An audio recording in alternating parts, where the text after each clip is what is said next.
Greetings. Back again. 15 minutes. Another video. Who I remember the World Aid Soup Kitchen? The World Aid Kitchen that was in Palestine or on the border of Egypt and Rafah or Palestine, I think. Guess what? That didn't make no difference between the feelings of Netanyahu. Watch.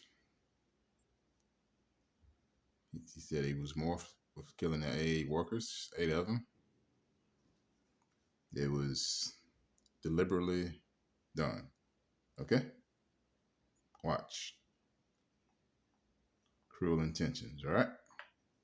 Here we go. The World Central Kitchen has suspended aid operations in Gaza after an Israeli airstrike killed 6 international workers from the charity and their Palestinian driver. The aid workers were struck after they left a warehouse in Deir al-Balah, where it had unloaded more than 100 tons of food aid that they had brought into Gaza by ship from Cyprus to help avert a looming famine. The aid workers were driving in a clearly marked convoy branded with the charity's logo. World Central Kitchen said the attack occurred even though the charity had coordinated in advance about the convoy with the Israeli military. The killed aid workers include 3 British nationals, an Australian, a Polish national, and an American-Canadian dual citizen. Cold-blooded murder, right? Australian Prime Minister Anthony Albanese condemned the attack. Cold-blooded. We certainly have already contacted the Israeli government directly. You heard it? We are contacting the Israeli ambassador. This is a war crime, all right? Ask for accountability here. The truth is that this is beyond any reasonable circumstances. Someone going about providing aid and humanitarian assistance Team Netanyahu lose their life. And there were it's a fucking tyrant, all right? Aid workers as well as Excuse me, y'all. Palestinian driver in this. I had no children watching, all right? This is a human tragedy. Excuse me, y'all. That should never have occurred. That is completely unacceptable. It's terrible, right? Earlier today, Israeli Prime Minister Benjamin Netanyahu appeared to acknowledge Israel carried out the attack, saying, quote, unfortunately, over the last day, there was a tragic incident of an unintended strike of our forces on innocent people in the Damn Gaza lies, right? The United Nations Don't aid believe it. coordinator for the occupied Palestinian territory, Jamie McGoldrick, Damn liars, said, right? quote, this is not an isolated incident. As of March 20th, at least 196 humanitarians had been killed in the occupied War crimes, Palestinian right? territory since October 190 innocent. This is nearly 3 times the war death crimes reported workers in any single conflict in a year, they said. We begin today's show in Rafah, Gaza, where we're joined by the Gaza-based journalist Akram al-Sahri. Akram, thanks so much for joining us again. What do you understand took place? Talk about it's 1 month ago, okay? Jose Andres' charity workers who were killed and their driver, what they were doing. Listen deeply. Murder. Cold-blooded murder. Helping people. They were trying to secure the food aid for the people in Gaza, whom they were in touch with, whom they were eating with, whom they were in solidarity with, whom they were thinking they deserve to be treated as humans and they deserve to be safe and they deserve to be secured. However, they themselves, the ones who were there extending the helping hand, ended up being killed by an Israeli attack, the circumstances of which President Benji don't see y'all as humans, right?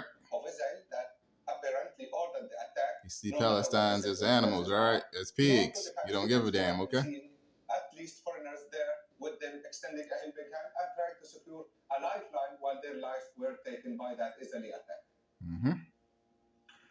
And Akram, how does this happen when reportedly World Central Kitchen was coordinating its efforts and was informing the Israelis of where its aid workers were?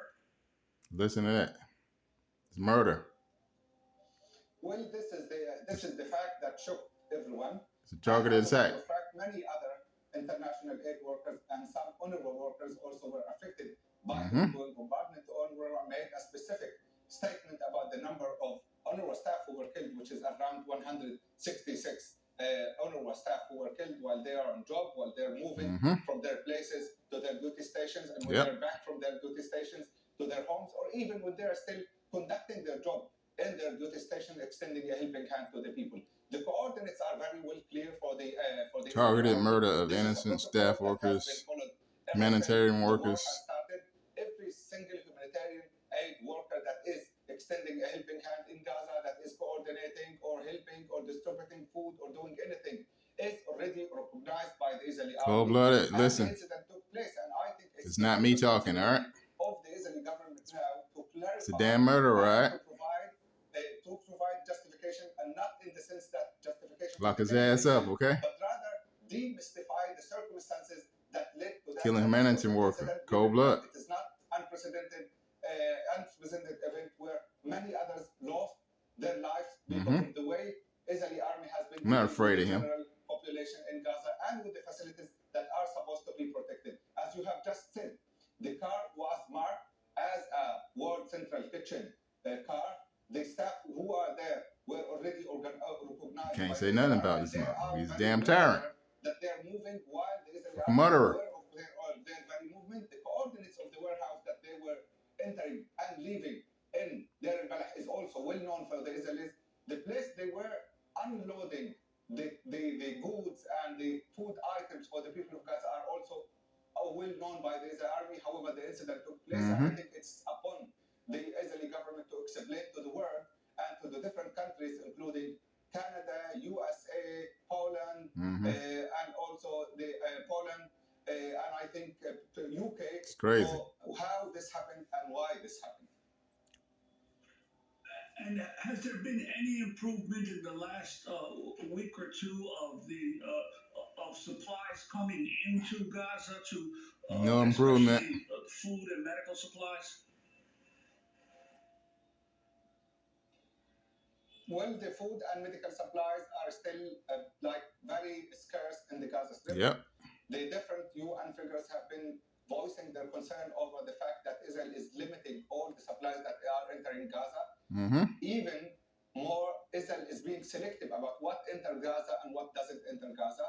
The Palestinian health system at large sustained a very big blow, a very big strike when the Shifa hospital was totally destroyed. You're not going to do nothing to him.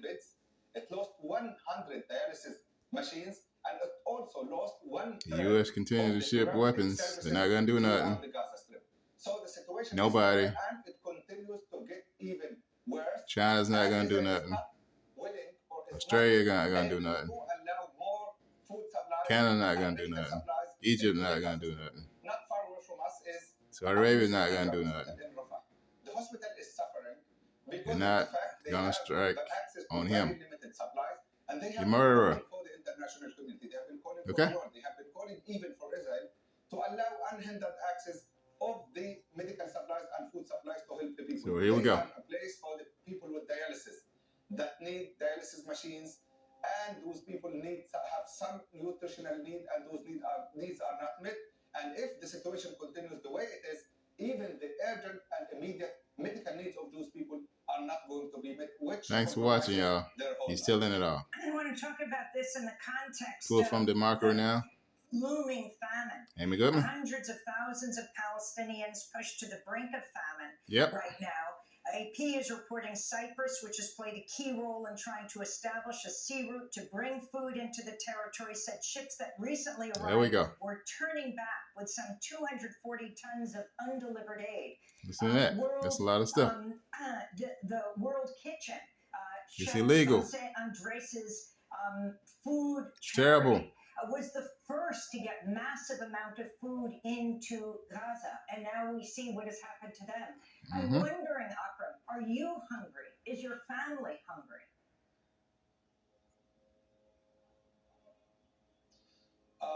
This is a very critical question. For you to understand, I am a Gazan. Gazan means I am living the very same circumstances that my people are living.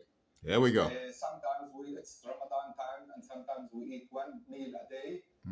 Sometimes the meal is not as decent as you imagine. imagine for someone who's fasting for around 16 hours. This is the situation for most of the people in the Gaza. But to make a difference, people in the south of Gaza are living a little bit better life than the ones who are living in the northern Gaza. There we go. The World Central Bank organized that trip with an intention of delivering the 200 tons of food that were delivered initially in the very first pilot trip to Gaza North and Gaza City, where 700,000 Palestinians are besieged and are denied any access whatsoever, except for very limited quantities. See that? Since 1 month and a half up to this particular moment. Now the 1,000 tons that were allowed into, the 200 tons and the 1,000 tons were not allowed into Gaza North and Gaza City, where 700,000 people are waiting for the food. There we go. The famine is not looming. The famine is already taking place. We have around 34 Look at the word kitchen, yeah. adult and young who died That's the wreckage, from right? starvation. We have many more people Where who is it are complaining about the significant loss of their weight. We have people and children who are eager to eat anything whatsoever. Anything whatsoever. Listen to that. People in the north ate the grass, ate whatever they can eat. They Thought I was eat lying? also the animal feed. Yep. They are sorting it out. They're cleaning It's terrible. it. It's terrible. It's terrible. It's terrible. And even when the taste and the smell is not what you expect as a human, Yep. they still have to eat it because they don't have any other option. That situation continues to be very dire, and that situation continues to deepen. Sick. Now, some people organize and form. You know he know he not lying. For the sake of just receiving the food that is allowed, the minimum food that is allowed. The kid don't want that mess. The road between Rafah, It's terrible. Look. and Gaza, Salahuddin Road, and those people ended up being targeted. 70 of them were killed, and more than 500 Palestinians were killed in different incidents targeting the people around Al-Kuwait roundabout and An-Nabulsi roundabout when they're waiting for the food, when they're waiting for to eat. 20 different incidents of targeting that took the life of 500 Palestinians and 70 of those who are working to organize everything. Listen to that. That is now done. The way that it's fucking tiring, right? indicates that Israel is willing to deprive those people from any hope and any life whatsoever. Don't trust him. I wanted to ask you about the Israeli Prime Minister saying he will ban the award-winning TV network Al Jazeera. It's freaking tiring, all right? Thanks for watching, all right? Here we go. Israeli lawmaker